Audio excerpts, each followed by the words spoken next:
नमस्कार शेतकरी मित्रांनो, स्वागत आहे तुमचं पुन्हा एकदा एम एच अपडेटवाला या यूट्यूब चॅनलवरती. मित्रांनो, आज आपण अद्रक पिकामध्ये जो कंदकूज किंवा फुमणी अळीमुळे किंवा भरपूर असे कारणे असतात, त्यामुळे जे कंद सडतात त्यावर उपाय म्हणून आपण काय केले पाहिजे या संदर्भात आपण हा व्हिडिओ बनवत आहोत.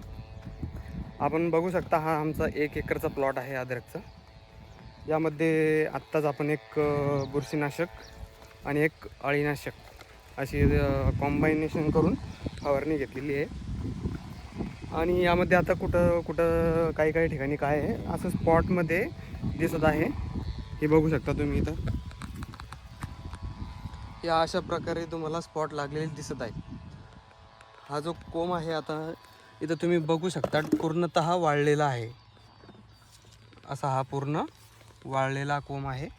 आणि हा जो आहे हा आणखी सडलेला नाही. खाली जर उकरलं तर हा याचा खडा जो आहे तो चांगला आहे, पण काही ठिकाणी खडा पण चांगला नाही आणि कोंब पण खराब झालेला आहे. हे बघा, अशा पद्धतीनं आता हा सरकत पुढे जाणार आहे. आणि अद्रकीची पुढची समोरची क्वालिटी पण बघू शकता कशी आहे. क्वालिटी ह्या बेडला एकदम भारी आहे ना, इथंच लागलेला आहे बघा. अशा पद्धतीनं हा लागलेला, इकडं क्वालिटी बघू शकता कशी आहे, पण इथं लागलेला आहे. असे या एकूण एका एकरा क्षेत्रामध्ये असे 4 ते 5 ठिकाणी असे कोंब लागलेले आहेत. तर यासाठी तुम्ही काय उपाययोजना केल्या पाहिजेत, तर सगळ्यात अगोदर म्हणजे आपल्याला बुरशीनाशक आणि कीटकनाशक, तसेच यामध्ये जे अळी असते होमणी अळी, त्यासाठी सुरुवातीपासूनच नियोजन घेणं खूप गरजेचं आहे. यामध्ये आपण आता सध्या ड्रिचिंग केलेली आहे आणि कोणकोणती औषधी मी यामध्ये सोडलेली आहे सध्या ते तुम्हाला इथं दाखवतो आहे. तर यामध्ये हे बघा,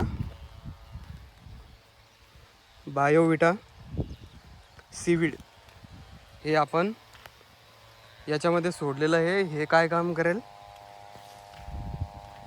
जे अद्रकीची जे हिरवेपणा आणि यामध्ये जे पिवळेपणा दिसतोय सध्याला, तो पिवळेपणा याच्यामुळे जाईल.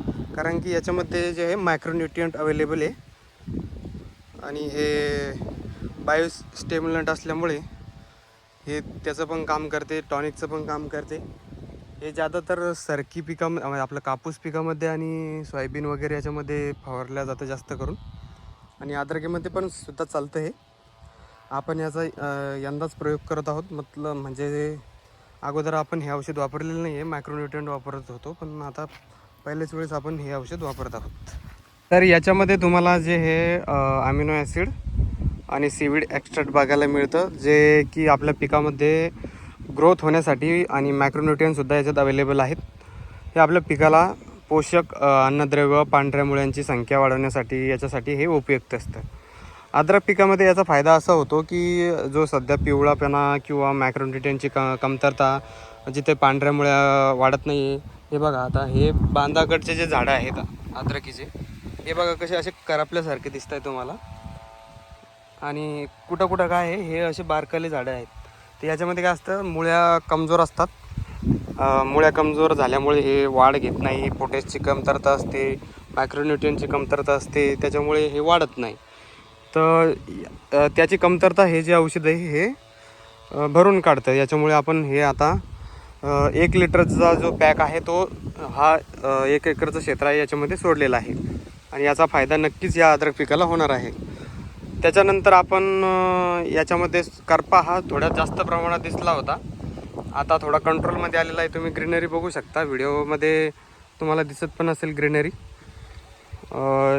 मागच्या 8 दिवसा अगोदर अद्रक पूर्णपणे असे करपलेली होती, पण आपण यामध्ये असे 2 औषधे जे होते ते नेटिओ आणि त्यासोबतच एक अळीचं औषध, त्याचा चांगलाच फायदा आपल्या अद्रक पिकाला झालेला आहे. आणि इथं ग्रीनरी पण तुम्ही बघू शकता, ग्रीनरी वगैरे सगळं आता व्यवस्थित अद्रक पिकाला आलेलं आहे. आणि त्याच्यानंतर आपण पुन्हा एक औषध यामध्ये मिक्स करून आत्ता सोडलेलं आहे, बायोविटा. आणि आणखी एक, ते पण मी तुम्हाला दाखवतो. तर यामध्ये आपण निमेटो हे सोडलेलं आहे. यामध्ये तुम्ही बघू शकता हे 500 ग्रॅम जे आहे एकरी सोडावं लागतं. यामध्ये काय कंटेंट आहे हे पण तुम्ही वाचू शकता, इथं वरती दिलेले आहे.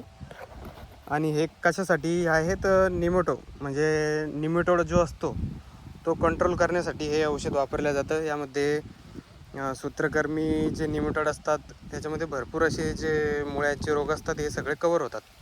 त्यामुळे आपण हे सोडलेलं आहे. अद्रक पिकामध्ये करप्याचं जे प्रमाण असतं ते निमोटोडमध्येच वाढतं. निमोटोड जर कमी असेल तर करपा हा जास्त अद्रक पिकावर येत नाही.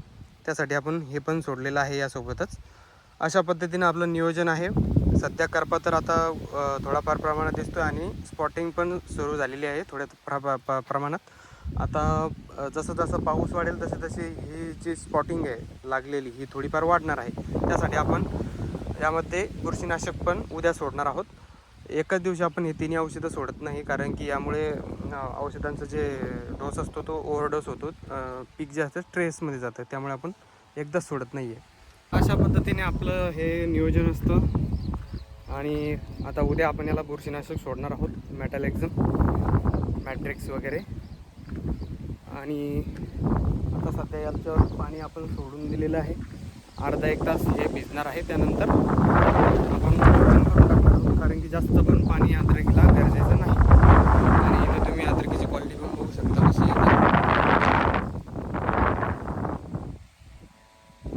अशी क्वालिटी मेंटेन करण्यासाठी नियोजन आणि सगळं हे व्यवस्थित झालं पाहिजे, तरच अद्रक क्वालिटी देते. आणि असे फुटवे पण तुम्ही बघू शकता, स्टमची जाडी वगैरे सगळं व्यवस्थित आहे. हे बघा, फुटवे, स्टमची जाडी सगळं व्यवस्थित आहे. तर अशा पद्धतीने आपण नियोजन केलेलं आहे. तर असं या संदर्भात तुम्हाला आणखी काही माहिती हवी असल्यास कमेंट करू शकता. आपण या आमचं नियोजन कसं असतं, अद्रकीचे भाव वगैरे या सगळ्याविषयी आपण व्हिडिओज बनत जाऊ, तुम्हाला अपडेट देत जाऊ. तुम्ही फक्त कळवा, कमेंट करा, म्हणजे आम्हाला पण व्हिडिओ बनवण्यास मदत होईल. तुम्ही टॉपिक सांगा, त्यावर आपण व्हिडिओ बनवत राहू. काही प्रश्न असतील तर ते पण विचारू शकता. तर आजचा व्हिडिओ इथे संपवतो. धन्यवाद, नमस्कार, जय शिवराज, जय महाराष्ट्र.